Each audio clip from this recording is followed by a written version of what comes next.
Hello, Sagittarius, Sun, Moon, Rising, and Venus signs. Kamusta kayo? Sana po ay nasa mabuti kayong kalagayan. Welcome back po sa Star Tarot at kung bago kayo dito, welcome din po kayo. Please subscribe, like, share my videos, and leave me a comment kung naka-resonate po kayo. Thank you. So, first card ni Sagittarius, we have Manifest Success. Sabi dito, master your destiny by making use of your skills, harness the creative forces to bring about success and achieve your goals. Ayan, Sagittarius, napakaganda. So you are about to manifest success. Kaya gamitin mo lang. Continue to work hard, continue to persevere kung ano man yung goals ninyo na gusto ninyong ma-achieve, gamitin mo yung inyong talents, ang inyong skills dito para ma-achieve mo na yung mga goals ninyo. Okay? So we have forgiveness. Forgiveness is the first step toward letting go of hurt and emotional pain. It heals only you. That's very true. Kaya maaari ng iba sa inyo dito sa Sagittarius, baka marirealize mo na it's about time na for you to move on sa buhay. Kaya maaring you will be willing now to let go of the pain, let go of the resentments, let go of kung ano man yung negatibo ninyong nararamdaman pa towards another person na maaaring nakapanakit ng inyong damdamin in the past. You will be realizing now na it's about time na para makapag-move on ka na sa buhay, makapagsimula ka na ng bagong buhay, kaya po pwedeng ano mo na, magfo-forgive ka na, magpapatawad ka na, tatanggapin mo na kung ano ang naging sitwasyon ninyo at para na makapagpatawad ka na. No? It doesn't necessarily mean din na mag-aantay ka ng mag-sorry or mag-apologize sa'yo kung sino man ang nagkamali sa'yo. Hindi naman kailangan na ganon. But kasi kapag nagpo-forgive naman tayo, ginagawa natin yun para sa sarili din natin eh. We are doing ourselves a favor, 'di ba? Na makaalis na tayo doon sa makaalis na tayo doon sa sama ng loob. 'Di ba? Kasi yun ang nagpapabigat sa dibdib natin, sa nararamdaman natin, nagpapasikip ng dibdib at mga ng isip natin, nagpapagulo sa isip natin. Kaya tama lang, 'di ba, na mag-forgive ka na so that you can start a new life, a happier life. So we have responsibility, take responsibility for your own happiness. Ayan. So, yun. Kasi hindi naman talaga natin kailangan na kumbaga ilagay natin yung susi ng ating kaligayahan sa bulsa ng iba, 'di ba? Hindi naman gano'n, eh. Choice natin, 'di ba? Yung pagiging masaya is a choice. If we want to be happy, then we will be happy, 'di ba? Kung gusto nating malungkot lang tayo, then 'di ba, malulungkot lang tayo. Kaya hindi kailangan na umasa tayo sa iba sa mga bagay na makukuha natin or sa mga tao na para maging masaya tayo, 'di ba? It's our choice.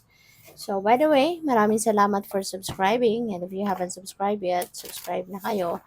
And also, maraming salamat din for not skipping the ads. Malaking bagay yan sa akin.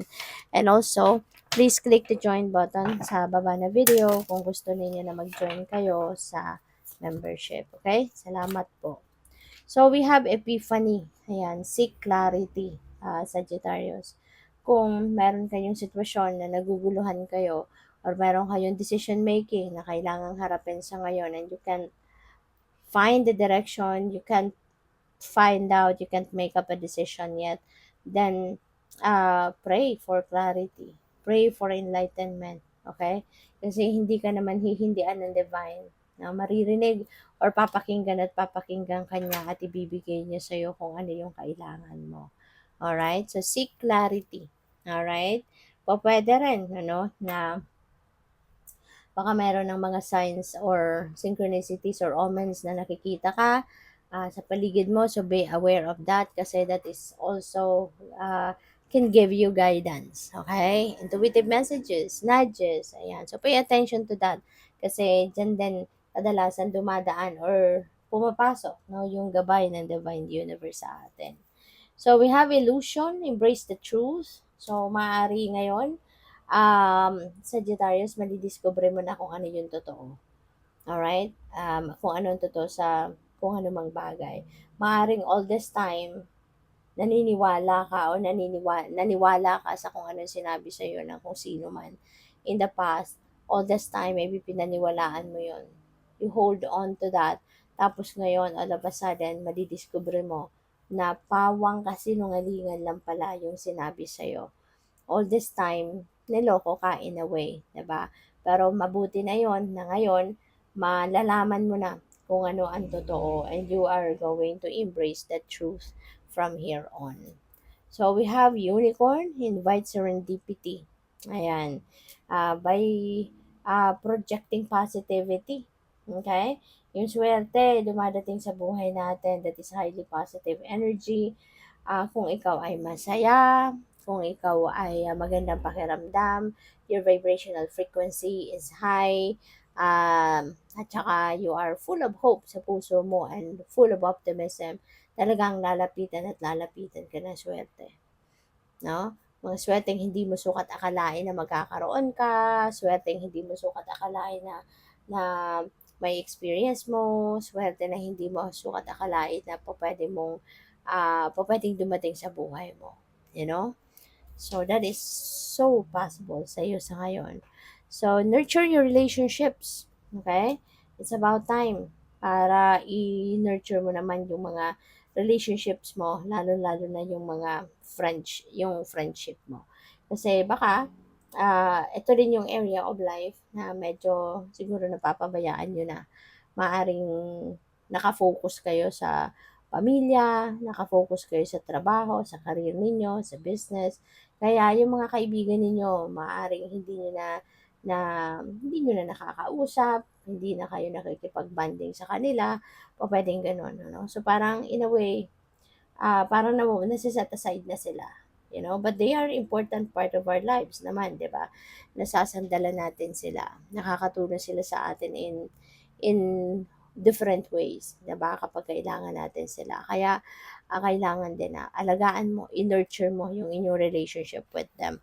And pwede sa ngayon, no, baka magbibigay ka ng panahon para sa kanila. So we have leadership, set your goals, okay? Maaari na ang iba sa inyo sa ngayon, baka kayo ay na-promote, ano? Baka kayo ay nasa mataas na posisyon na sa inyong trabaho. So, it's about time na for you to start setting goals kung paano ninyo ma-achieve, no? Yung um, goal ninyo dyan sa posisyon na yan. Maaaring kailangan mo ng pag-isipan, pagdiskartehan, pagplanuhan kung ano ang mga gagawin mo para gampanan mo yung yung trabaho mo dito bilang isang leader. Okay? So, good luck. Thank you for watching Love and Light. Namaste.